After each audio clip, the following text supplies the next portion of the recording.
Écrire est une façon de parler sans être interrompu. Jules Renard. Mesdames, Messieurs, bienvenue à Afrique Presse. C'est la dernière édition de la semaine sur les antennes d'Afrique Média, votre chaîne de télévision panafricaine. Une dernière édition qui nous dit que rien ne va plus en Tunisie. Justement, le pays fait face à de nombreuses manifestations par-ci par-là. On apprend ce matin du quotidien Le Temps que d'ordinaire, c'est la population civile qui manifeste. Mais là, les forces de sécurité ont également manifesté leur ras-le-bol face à la situation qui les expose à des affrontements contre des civils. Le Temps s'interroge d'ailleurs à l'éditorial, finalement, qui veut l'embrasement du pays. Le Temps relève que l'État tunisien fait face aux hors-la-loi, des hors-la-loi qui pourraient être des membres du gouvernement, pense Le Temps, qui indique que ces ministres ne sont pas obligés d'être neutres parce que désignés par leur parti vainqueur des élections dans les hautes charges qu'ils occupent. L'État face aux hors-la-loi, c'est dans les colonnes de Le Temps en Tunisie. Tunisie encore, c'est à la une de El Watan. El Watan, le quotidien algérien, donc il parle de la Tunisie. Les salafistes défient les autorités. Le journal rapporte que la tension est montée d'un cran ces 2 derniers jours entre les salafistes et les forces de l'ordre à Douar Hicher suite au décès par balle du muezzin de la mosquée Enour pendant l'attaque d'un poste de police. La classe politique tunisienne, apprend-on de El Watan, appelle à plus de vigilance contre les salafistes alors que les forces de sécurité prévoient un rassemblement pour protester contre l'agression de leur commandant Wissem Ben Slimane. On comprend mieux pourquoi le journal parle d'un ras-le-bol. Les salafistes défient les autorités en Tunisie, c'est dans les colonnes de El Watan, le quotidien algérien. L'hécatombe continue à l'ancienne Médina, c'est à la une d'aujourd'hui le Maroc. Le journal fait un focus sur les ruines à Casablanca. La série meurtrière des habitations menaçant ruines continue à faire des ravages, indique le journal. 5 effondrements ont eu lieu à Casablanca en moins de 48 heures. Aujourd'hui, le Maroc constate que l'effondrement de ces vieilles maisons est facilité par des fortes pluies qui tombent sur la ville ces derniers temps. Le journal rappelle par ailleurs que des incidents similaires survenus en mai dernier avaient fait 11 morts dans l'ancienne Médina de Casablanca. Les autres détails, vous les retrouverez dans les colonnes de aujourd'hui, le Maroc. À la une de l'agence mauritanienne d'information, la COD organise un meeting populaire à Nouakchott, la capitale.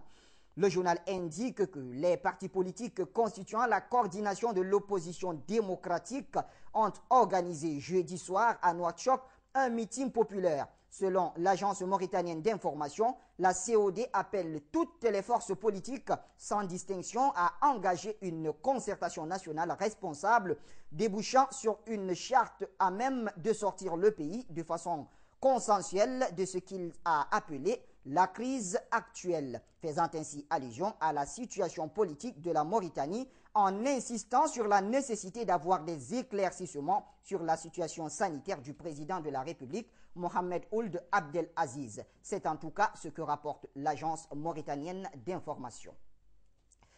En Côte d'Ivoire, nous sommes en Afrique de l'Ouest. Le quotidien Notre Voix rapporte qu'après l'audience de Laurent Koudou-Gbagbo mardi dernier, l'accusation et la défense seraient en pleine négociation souterraine à la Cour pénale internationale. On se souvient encore que mercredi, la presse pro-Gbagbo laissait entendre que les avocats de l'ancien président ivoirien ont pris une longueur d'avance en brisant tous les arguments de l'accusation. On peut croire en lisant dans les colonnes de Notre Voix que la libération de Laurent Gbagbo est presque une évidence. C'est en tout cas ce que pense Notre Voix. Libération de Laurent Gbagbo, c'est même déjà à la une de Le Jour Plus, qui de son côté rapporte la joie des partisans de l'ex-président en exil au Ghana. Le Jour Plus révèle ce matin pourquoi Blé Goudé, Kone Katinan, Don Melo et les autres ont fêté hier dans leur pays d'accueil. Le Jour Plus rapporte tout sur l'ambiance de Bédé dans l'hôtel où s'est déroulée la fête des pro-Gbagbo. Quittons la Côte d'Ivoire pour le Sénégal où l'on parle de l'amélioration du système de santé à la une de Le Soleil. Après le remaniement ministériel, la nouvelle équipe du Premier ministre Abdoul Mbaye prend le taureau par les cornes. Le Soleil constate que la ministre de la Santé, Mme Awa Marie-Coll Seck, dans sa nouvelle démarche, prône un financement local. Selon la ministre, l'espérance de vie au Sénégal dépasse la moyenne africaine. C'est dire, selon Le Soleil, que la santé au Sénégal semble être sur des bons rails. À lire également dans les colonnes de Le Soleil, la quintessence de l'audience du chef de l'État Macky Sall accordée à Guido Westerwelle, le ministre allemand des Affaires étrangères, qui promet un soutien contre la menace terroriste, comme le souligne Le Soleil. Le chef de la diplomatie allemande était également au Mali et l'essor parle d'une visite en ami de longue date. Guido Westerwelle a annoncé l'allocation, j'y arrive, d'une enveloppe supplémentaire d'environ 655 millions de francs CFA destinée aux opérations humanitaires en faveur des victimes de l'occupation des régions du Nord Mali. Une amitié de longue date, voilà, qui date des années 60, comme le souligne l'essor, qui a abouti à une visite de travail de quelques heures hier avec le président par intérim Dioncounda Traoré. Les autres détails, vous les retrouverez dans les pages intérieures de l'essor. Le quotidien national d'information, c'est au Mali.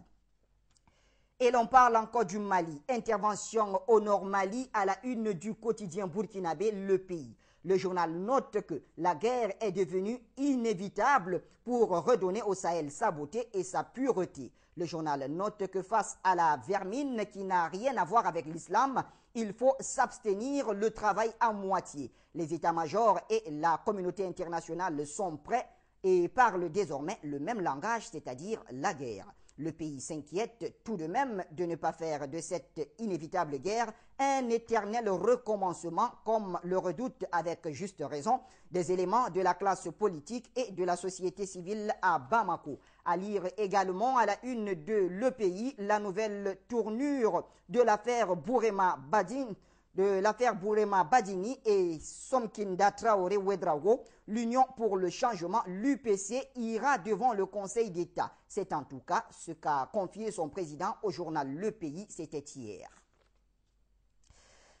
Au Bénin, voilà, c'est à la une de la nouvelle tribune au Bénin, des réactions sur la tentative d'empoisonnement du chef de l'État Thomas Boni Yayi. La RB aussi compatit à la douleur de Boni Yayi, titre le journal. Le journal révèle qu'à l'instar des autres partis politiques, la Renaissance du Bénin est venue dire sa surprise et son soutien après cette tentative d'empoisonnement dont le président de la République a été victime. Léhadi Soglo, le président de la RB, à la tête donc de la délégation, a exprimé lors d'une audience accordée par le président Thomas Boni Yayi sa compassion au chef de l'État, ce qui laisse les Béninois entre stupéfaction, incrédulité et indifférence, comme le constate la nouvelle tribune. Quittons le Bénin pour l'Afrique centrale et notamment le Cameroun en grande une de mutation exclusif. Les confidences d'un co-détenu de Mara Fahamidou Yaya et Yves-Michel Fotso. Le journal rapporte qu'emprisonné dans le cadre de l'affaire du programme international d'encadrement et d'appui aux acteurs du développement, l'ex-représentant résident de cet organisme a été blanchi et libéré par la justice au mois d'août 2012. Selon le journal, il aura passé 15 mois de détention à la prison centrale de Yaoundé aux côtés de l'ex-administrateur directeur général de la CAMER, Yves-Michel Fotso, et de l'ancien ministre de l'administration territoriale et de la décentralisation. Il s'agit de Marafa Hamidou Yaya. Retrouvez donc les confidences de ce co-détenu de Marafa et de Yves-Michel Fotso dans les colonnes de Mutation, le quotidien camerounais. Le Messager s'est intéressé à la bataille de positionnement. Le Rassemblement démocratique du peuple camerounais, le RDPC, parti au pouvoir, consacre le tribalisme, c'est ce que dit le Messager en titre, sous la pression de certaines élites qui n'ont pas hésité à faire chanter le parti. Jean Kueté, le secrétaire général du RDPC, aurait corrigé sa copie et sacrifié le vrai militantisme à l'autel du trafic d'influence. Selon le journal, Les listes de Jean Kuete divisent les militants à l'ouest du pays. Les présidents des sections de la MIFI, des hauts plateaux d'Undé, du Noun Centre et d'autres dignitaires du parti des Flammes dans la région ont été exclus des commissions départementales ou communales. Les autres détails, vous les retrouverez dans les colonnes de Le Messager et de Feu Pius Ndjawe. Et puis, Kouak, les curiosités de l'opération Épervier, peut-on lire à la une de Repères ce matin. Détournement de deniers publics, l'opération Épervier en toute curiosité dans les colonnes de Repères. Selon le journal, les inspections sélectives du contrôle supérieur de l'État produisent des rapports parfois jugés fantaisistes. Le journal indique que les poursuites sont engagées contre des personnalités tandis que d'autres semblent bénéficier d'une protection. Les procès également sont menés avec une célérité inhabituelle alors que d'autres se prolongent indéfinitivement. Le parquet s'éclipse à l'heure du jugement. La collégialité des juges est disloquée à la dernière minute. Le couac est donc à lire dans les colonnes des Repères, le couac de l'opération Épervier, où vous retrouverez l'affaire Titus Edzoa, où le journal parle. Le journal dit que le ministère de la Justice ampute la collégialité des juges. Le cas Abba Abba, qui est accusé de détournement, mais condamné pour évasion. Le cas Aman Adama, qui est incarcéré sans notification du délit. Et puis l'affaire Olangena Awono, où le parquet bloque le verdict. C'est en tout cas ce que pense ce matin le quotidien camerounais Repères. Et mesdames et messieurs, c'est tout pour la titraille. Dernière édition de la semaine. Merci de l'avoir suivi. L'information continue sur notre site le www.afriquemedia.tv. Mais d'ici là, courez dans les kiosques et chez votre marchand de journaux, sans oublier qu'il n'y a point de liberté sans la liberté de la presse.